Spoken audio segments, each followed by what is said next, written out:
Hello, today I'd like to talk to you about two sister openings, rather like the centre game and Danish Gambit. These are the Vienna game and Gambit and Bishop's opening. Bishop's opening is rather interesting, e4, e5, and if you don't like playing against Petrov's defence after knight f3, knight to f6, then some white players have started playing bishop to c4. I mean, again, this is an idea from about 40 years ago, has got a bit popular, and I think is not so frightening these days, and people might prefer to take on the Petrovs. But knight f6, and if d3, knight c6, and if we play knight f3, that's the what we understand from the two knights defence. We know a line against that, although not very exciting. And f4 is an attempt to be original, but is a rather poor version of the King's Gambit, where white's committed to playing this rather passive d3 idea. I mean, you can get a transpose, I suppose, into the King's Gambit declined, but take it, and if bishop takes f4, d5, and if e4, d5, and a line that I know goes takes on f6, takes on c4, takes on g7, takes on f4, and now takes on d3, and queen e7 check, and white doesn't really have a good interposition. Knight e2, bishop takes b2, and black's got nothing to fear in this line at all. So that's after knight f6, d3. If d4 takes on d4, knight f6, and there's a line knight takes e4, queen takes d4, where white gets this massive lead in development. It's called the Urusov Gambit, or some such line.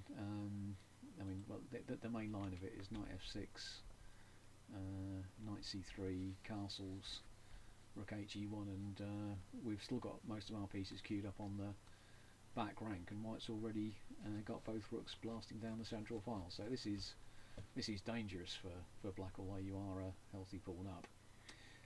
But play if you like it. But after knight f3, no need to take on e4. Simply knight to c6, and this is a line that we know from two knights defence. So if you want to learn more, do, but you should already know this. So that's bishop's opening. Knight to c3, and now knight f6, bishop c4, and this is the Vienna game, and quite okay for black, I think, but another idea. White might be hoping to play what's known as the Frankenstein Dracula variation by some people. Knight takes e4, which is a trick that works in the two knights, but not so well here. Queen h5, knight d6, bishop to b3, and rather peculiarly, white seems to want to grab an exchange somehow by playing knight to b5. You can't take it because of the mate on f7, and so white grabs an exchange, but black gets the attack. I mean, why you want to play like that is what I don't know, but bishop to b3 is an attacking line, but bishop to e7, I don't think you should get into that theoretical debate about that complicated line, and I think black's just fine here. It's not, I mean, the knight on d6 isn't pretty, but you can get your pieces sorted. And this is about an equal game. White will lose time taking the pawn on e5, and I think you're fine. So instead of that, though the knight takes e4 line, try instead, I think, knight to c6, and now obviously we can get into two knights defence territory with knight to f6, and when we should know to take on e4, then that's much more boring, simple line for you to play. d3, bishop to b4 is an idea, and now various tries here I think for white are fairly harmless. Knight ge2 is a line, d5 takes, bishop e6, and now knight e4 is a line, knight 2 g3, castles, queen h5, knight to f4 I think is okay for black, bishop to b3, and I think just castles again if knight e4, bishop e7 is an idea. And lastly, after bishop e6 takes on d5, and f4 is an idea. Castles f5, and I think black's got a couple of ways of trying this one on. f6 probably equalises, but takes on c3 and f6 also. Knight g3, king h8, queen d7, rook a to d8, and in this position I think e4 is unclear with an okay position for black. f6 immediately might be easier, and if knight takes on d5, we can play a check. Bishop retreats, bishop to a5, just thinning the material out, and I think black is equal. After f6, knight g3, bishop f7, dodge the bishop around and try and swap it off. There we go. But bishop to d3, a5, and knight d4, and this is again okay for black, I believe. So that's the variation with bishop to c4. Instead, there are a couple of alternatives on move 3.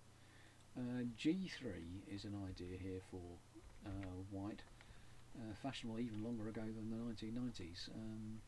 So white isn't doing much, just develop and play d5, I think. Bishop c5, castles, rook e8, and c6, d5. I don't see any reason to suppose that you're not at least easily equal in this line. I mean, it's still plenty of chess left to play, but it's not a scary line, I think. g3. Lastly, f4. Now this is a much more serious attempt for an advantage. You can try taking the king's gambit, but the Vienna gambit, this is awkward in the same way that the Halloween is awkward. You don't have a decent retreat for the knight, and after knight g8 you're in trouble here, I think. So f4, decline with d5 is the best way to try this. And now e takes d5, and almost anything. E takes f4 gets into lines of the king's gambit, but knight takes e5 is also okay. d5, f takes e5, knight takes e4, and these are the main lines of the Vienna gambit, which I'll just run through fairly quickly. There's a lot of theory on this. Not sure how you're going to get to grips with it all, but it's all in the notes. White can play either knight to f3 or queen to f3. After knight to f3, bishop to c5 is the move. Bishop e7 is equal, but bishop c5 is a bit more combative. And now queen e2 check, takes on c3 check, and bishop to b6.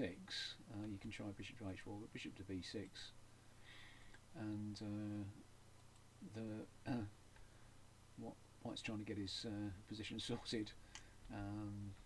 h6 and castles, rook d1 is unclear, is one line, and instead of queen e2 we can play for white d4, perhaps a little bit saner, and we'll play for black bishop to b4 in this position, bishop to d2 for white. This is not going well for white, I think. Takes on b4, takes on e3 with all sorts of horrors like g takes f3 check, knight c6 threatened. This is quite a nice way to play for black. If instead queen to d2, knight c6 still, queen to d5, h3, takes on g3 and castles long, and black just has a plus here. This is not a good line for white at all. If instead of knight to f3 then queen to f3 might make more sense, keeping more original lines. I mean, again about equal. Knight c6 and if takes on e4, knight to d4, queen to d3 takes, bishop to f5, and knight takes c2, and you're doing well there. After knight f6, bishop to b5, takes on c3, bishop e7's about equal, but queen h4 check, queen e4 check, takes on c3, takes on c6, knight e2, and either bishop to a6 or bishop to h3 are both reckoned to be give black a small edge. So those are both good lines. So that's after queen to f3. Instead, queen to e2, knight c6, of course, takes knight d4, or we can get into similar lines that we had before, or that I've just showed you rather. Instead, d3 is the right move and the main lines. There's a sort of a dull line, easily equal. Knight takes c3 and d4. Perhaps a surprising move, but we don't want to let white play d4 and get sort of a big centre against us. Although perhaps bishop e7 letting them do so is equal again. So d4 is quite the right move. Knight f3, now knight c6 is equal, or d takes c6, bishop e2, knight c6, or bishop e7 is another move. Knight c6 castles, knight d4, and now white can try and wriggle a bit. Knight g5, castles, bishop e6, and bishop e7 is equal. After takes on c3, and now either queen d7 or f6 are equal, I think, here. Instead, after d3 by white, bishop b4 is a sharp alternative, with the idea that d takes h4 check, and white will play not g3 because of check on h4, but king e2, and now takes on c3, takes on c3, bishop g4 check, knight f3, d takes e4, so we're getting our piece back, queen to d4, and now, because we don't want to swap too much, bishop h5. And now there's a couple of lines that are great, like king d2, queen g4, queen h g4 check, f4 check, queen g3, takes f3 finally, and knight d7, which is great and a small advantage for black. But I'm sorry to say white can get an equal game or even a forced draw by playing one of the alternatives. King e3 takes on f3, and now bishop b5 check, takes on g3, takes, knight d7, and this is equal because of the extra protection afforded by the centralised king, which looks rather odd but is okay. And if instead, after bishop takes f3, g takes f3, and now queen e1 check, king h4, queen h4 check, and this is a forced draw, king e3, there's no way of continuing the attack, and no reason to swap off. So that's a rather unexciting end to a rather exciting piece of analysis in the Vienna Gambit.